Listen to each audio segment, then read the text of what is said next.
And now, let us hear a opening remarks to be given to us by our Honorable Pacifico Laya Jr., Purong Barangay of San Fernando, Putak Viejo, Iloilo. Let's give him a round of applause.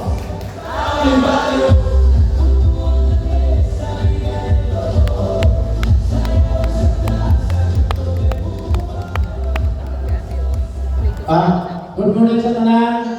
Mga pumulo sa sininga barangay, Barangay San Fernando, nagkogin ang akong pasalamat kay halos ang mga akong kapitid dahil sila nagkapalit.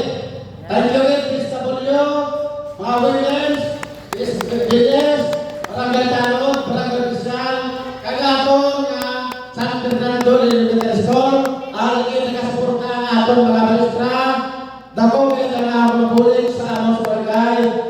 Ang aso ng barangay sa Fernando, tama yung kataway, pag nakapiduligay lang kita. Kaya ako, napilong barangay, agree ako sa tanan ng kasabihan sa barangay natin. Kung natin alaman, wala ako nakapagbayan sa atong barangay.